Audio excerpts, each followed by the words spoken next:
After writing my account of an horrific experience I had as an 8-year-old child, Annie have encouraged me to speak about the aftermath. I've been hesitant to do so as I have felt unsettled since I broke my silence. Sleep has not come easy to me these last few nights. My skepticism, however, remains resilient, and as such, I will tell of what I experienced in the other room. This won't be as long, as what occurred only took place over a few days, but that was more than enough for me, if you recall. After that unwelcome nightly visitor left me, I was moved into another bedroom a year later. This room was much larger than the previous one and had a warm and welcoming atmosphere to it. Some places feel bad. The room before felt foul, but this one did not. Thankfully, I was given a normal bed. The previous one was taken apart and thrown out a welcome sight, I might add.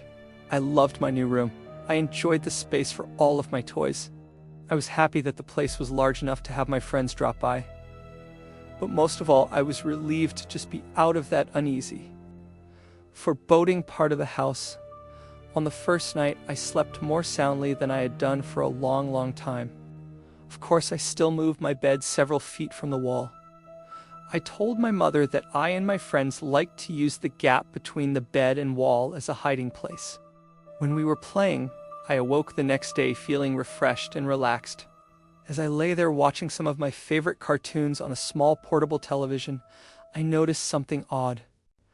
An old dark brown armchair, which had always been there, sat at the foot of my bed, large and looming. It was frayed and worn, having been given to us as part of a suite by my cousin, but it had been used many times even by then. The chair itself was not unusual, but what unsettled me was that I could have sworn that before I had went to sleep the chair had been facing away from the bed. Now, in the cold light of day, the chair was facing me. I assumed one of my parents had moved it while I slept. It's probably looking for something which had been left there before we switched rooms. The second night was not as restful. It was around 11 p.m. and I could hear my parents' television from the other side of the house. The room was largely in darkness, the only illumination, an orange hue drifting through my window from the streetlights outside. I lay there content, until I heard something quiet, yet unmistakable. At first I thought it was the sound of my own breath exhaling and inhaling as I rested. But when I stopped for a moment, the quiet, almost inaudible sound of someone else in the room breathing in and out did not cease. It continued rhythmically and without pause. I lay there in the darkness. But while I was still recovering from the terror instilled in me from my experiences in my previous bedroom, I was not entirely afraid. The breathing was so distant and unlike the wheezing I had heard during my encounter with that thing in the wall, that I remained calm, and even at that early age I believed that it was so subtle, that it was probably my imagination playing tricks on me still. I took no chances. I stepped out of bed, walked across the room, and turned the light on. The sound had gone. I stared at that old, worn armchair facing the foot of my bed, which was within reaching distance of where I slept, and turned it around to face the other way. I had no real reason to do so, but something about it sitting there filled me with dread. The third night, I was not so fearless. Again, I awoke in darkness.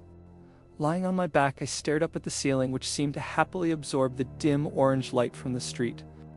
The tree outside my window swayed in a calm breeze, casting a strange collection of improbable moving shadows across the room. I could hear nothing but the long and distant hum of the city's night traffic. Just as I began to drift back into sleep, I heard it. A creak from the bottom of my bed, as if something had moved or shifted its weight on the floor. I raised my head, peering through the darkness, but saw nothing strange. Everything sat as it had done throughout the day. Nothing was out of place. I cast my gaze across the room. Some comics on the floor, a few boxes which had still to be unpacked, the armchair unmoved, still facing away from the bottom of my bed. There was nothing sinister here. I was now fully awake.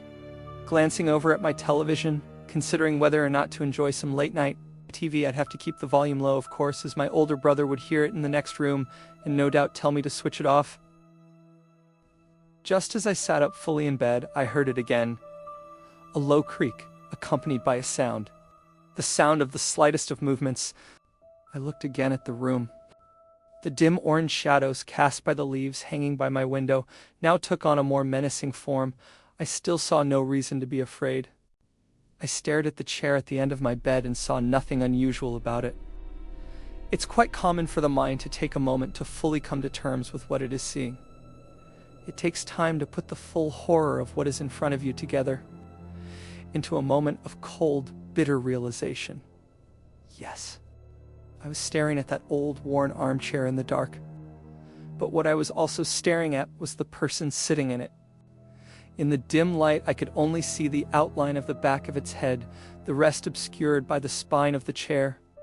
I sat motionless, staring, praying, hoping that my eyes were being misled by their surroundings.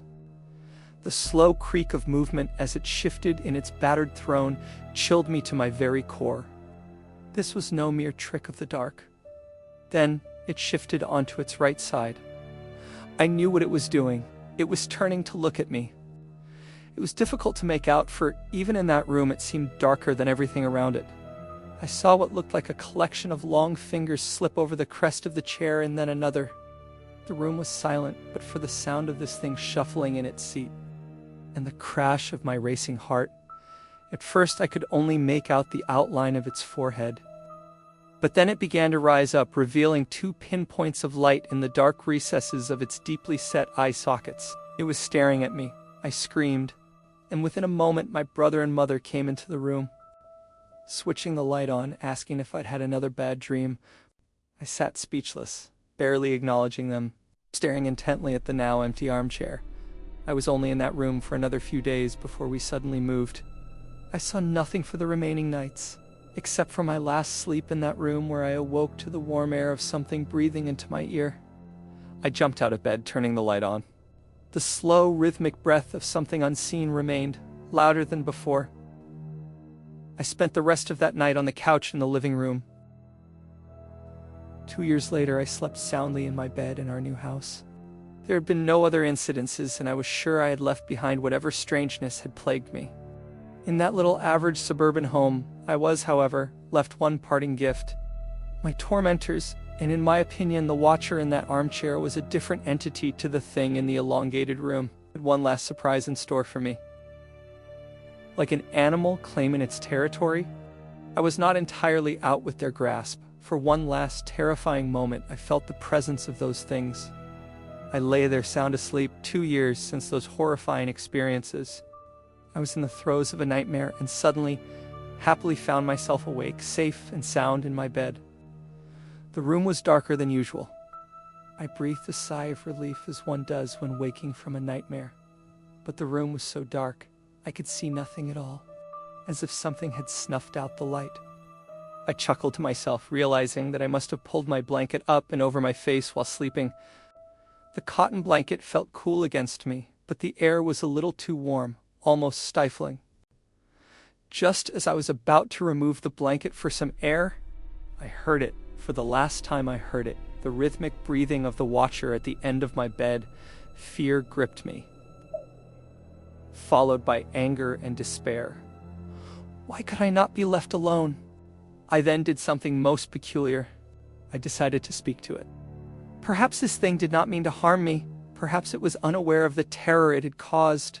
Surely a young boy deserves some mercy. As the breathing grew louder and closer, I began to cry.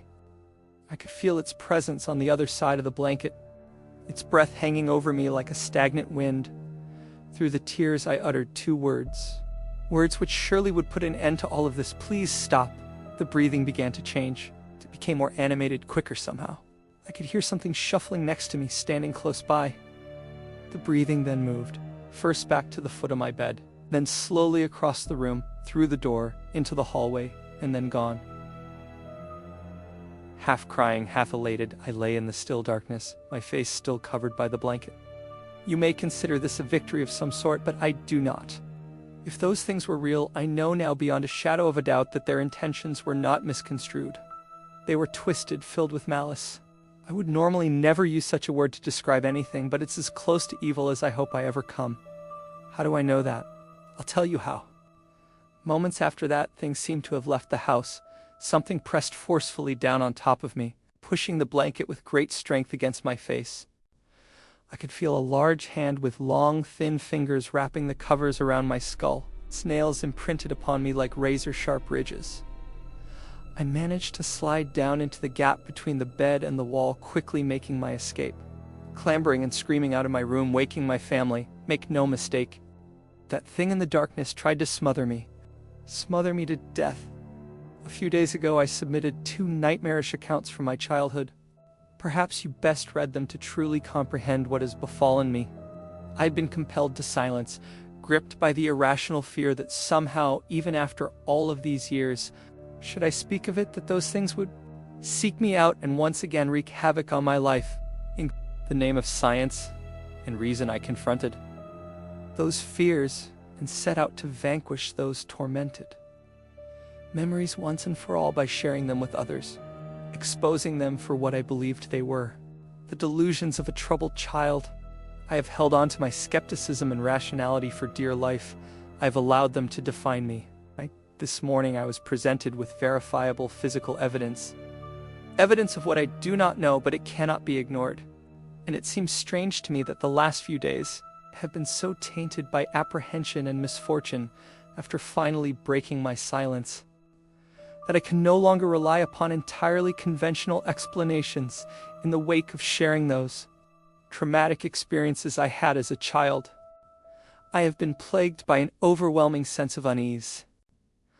Initially, I attributed this to the fear I had experienced in simply recounting and reliving those terrible events in my mind. I still stayed past it, felt like so much more. A feeling of impending doom consumed my every thought. While sleep came to me, rest did not. Each morning I awoke, my nerves on edge, as if deprived of sleep for an age. Nothing overtly frightening happened during the first few nights. Visitation, no unwelcome bedfellows, no wheezing breaths reaching out from deep within my bedroom walls, but I had that distantly familiar feeling of not being alone. Do not misunderstand, I did not sense someone in the room with me, did not hear, smell, or feel anything remotely supernatural, but throughout my days and nights I have sensed something subtle, almost on the periphery of my awareness. The feeling that something is on its way, something is coming, like the first few stagnant blasts of air from a subway tunnel, heralding the arrival of a lurching, unstoppable monstrosity. Surprising yet expected. My sense of unease grew with each passing day, pushing its way under my skin, deep into my mind like some form of cancerous infection. I tried to focus my attention on various writing projects in a vain attempt to fill my mind up to the brim with other thoughts, hopefully leaving no room for those contaminated memories, but those thoughts came to me nonetheless. My anxiety gained momentum until I could think of nothing else. I had to do something. I had studied psychology for years at university. With this, I knew that anxiety is often the result of a loss of control, and that one of the most effective ways to combat it is to empower oneself. This is what I intended to do. Call it foolhardy, but I was going to go back to that place, that house where those terrible events took place. I was going to confront those memories and expose them for what they were. Nonsense. It was an hour's drive to my old home, but it was one filled with elation. I was confident, at ease, happy. I was in control now, and nothing was going to get in my way from showing that the place I had feared my entire life was nothing but an average, humdrum, harmless little suburban house. Gleefully negotiating the country roads and then motorway, finally I made it to the city. Gradually, the streets began to take on a familiar appearance. Memories of playing in that neighborhood came flooding back to me. Play park with my favorite slide, an ash pitch where we used to play football, my schoolyard filled with hide, and seeking friendships long since abandoned but never forgotten. My mind wandered through those memories like a prodigal son walking home. Wandered so much so that before I realized it, I was pulling into the street where I had once lived. The road was long and disappeared far into the distance, finally entering into a sharp, blind turn. It was an old neighborhood and had been planned and built long before the advent of the car. This was evident by the narrowness of its roads, creating a strangely claustrophobic feeling. As if the houses on each side rose up, leering at passers-by, I slowed my speed and cast my eye over each house that I passed. It was a uniform place, with every house looking not dissimilar. My heart suddenly began to beat faster as a cold chill crawled up my spine. There it was. There was the house. It was late afternoon and the street was quiet, almost lonely. I stared at that little place, wondering how such an ordinary home could have instilled so much fear in me. I had initially intended to only look at the house from afar, confirming it to me as a material construction, entirely explicable and removed from anything uncanny. But as I parked, I took a deep breath, and before I knew it, I was out of my car. Walking towards that old metallic gate, its once bright floral shapes now darkened by aged, flaking deep green paint revealing nothing but rust beneath. I ran my fingers over its uneven top and with a subtle gasp, pushed it open. Walking along the path, I was shocked at how disused the garden was. I thought to myself how much of a waste of a good lawn it was, which was all but obscured by a thick mosaic of weeds and other invasive species. But as I neared the house, I realized why. It was unoccupied. Once again, a shudder crept through me, but as my anxiety rose up, I crushed it with my rational mantra. The simplest of explanations is usually the correct one. I assumed that due to the current economic climate that the house had probably just been on the market for some time, and that the owner wasn't too aware of the old sentiment that the first bite is with the eye. But as I looked around, I could see no for sale sign nor one to let. It genuinely seemed as though this house had been forgotten, abandoned, and left to rot. The windows at the front of the house were filthy, and as such, almost impossible to see through. But as I wandered around to the back of the building, I could see more clearly inside. I would have imagined that a house such as this one would be empty, but on the contrary, it was entirely occupied. Occupied by the trappings of a modern life. I could see a television sitting in the living room corner, a coffee table with magazines strewn across it, various pieces of furniture sitting as if ready to be used, and a couple of coffee cups sitting on the windowsill, still full, covered in mold. I would have thought the house was lived in if it was not for a thick layer of dust lying over everything. Accompanied by the occasional spider's web, it seemed as though the most recent occupants had left in a hurry and never returned, clambering through a sea of waist-high grass and bushes. I eventually arrived at that innocuous little window at the back of the house. The very sight of it frightened me. This was mere memory and not the strange feeling of being watched from within as I had experienced as a child. Peering in, the room looked eerily familiar. I suppose there is little that can be done with a room so small, so oddly narrow. But through the dirt-covered glass, the room looked almost unchanged from when I had slept in it. A bed, a set of drawers, and what looked like an assortment of toys on the floor. A profound sense of anger washed over me momentarily, but I shook it quickly from my mind. The room was clearly that of a child's, and the thought of that thing harming another innocent filled me with contempt for such a thought. And within me swelled the desire to protect any child from such an abomination. As I gazed at that wall, of which a bed lay alongside it, the hairs on the back of my neck stood up. For a moment, and it was for only the slightest, I thought I saw the blanket on top of the bed move. More than that, through that window pane, I could have sworn I heard a wheezing gasp. Closing my eyes tightly, I repeated another scientific mantra. Science does not owe its debts to imagination. Opening my eyes, I saw nothing but an empty bedroom. No foul spirits, no unearthly things. Just a room, no more, no less. I breathed a sigh of relief as that all was well with the world for the first time in many days. You may think that it was wishful thinking, but I genuinely felt that I had shown myself that there was nothing to be scared of other than my overactive imagination. It was starting to get dark, and I wanted to be home before the night. Filled with confidence now that my anxieties were behind me, there was one last thing I needed to do. When we had left that house, we did so in a hurry. As a child, it was disorientating, even frightening to leave everything I knew behind. But there was one thing left which I always wondered about. At the bottom of the garden stood a sycamore tree, which looked to be even older than the house. I was amazed at how unchanged it was. I had grown up, gone on to pastures new, but the old sycamore still stood, wise, warm, almost friendly in its appearance. I think it's a rites of passage for any child to have a place to hide things. It's often their first experience with independence, something removed from any authority figure. For me, my stash was halfway up the old sycamore. I'm sure I must have looked like a fool, but I happily and gleefully climbed the tree with abandon. The configuration of the branches had changed in places. But overall, the happy memories of playing amongst the limbs of the old sycamore, of having a little piece of the world to myself, away from everyone else, seemed vivid, as it was remarkable how much remained unchanged. Halfway up, I caught my breath and smiled to myself. In the central trunk of the tree lay a hollow. Whether it had been created by an animal or perhaps the tug of a gale on a weakened branch long ago, I do not know, but it was where I kept things. If I found something which I was sure would be taken from me for being inappropriate, into the hollow it would go. The truth is, though, that the majority of the items inside were not very interesting. Mostly just toys and rarely exotic pieces of contraband like a slingshot or some smoke bombs. I had no reason to hide the toys, but when I was young, it felt adventurous to have a secret. The hollow was dark and filled halfway with rotting leaves, no doubt deposited there from countless autumns. Nevertheless, I reached deep inside to see what remained. I couldn't believe it. I had found a toy that I had hidden there before we moved all those years ago. I could feel the plastic in my hand, its sharp edges unmistakable.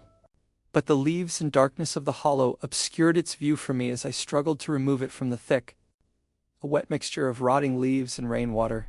It seemed to be caught amongst a collection of small twigs. The reason I was so excited was that I knew when we moved that I had left one of my favorite toys behind, a small plastic First World War British soldier.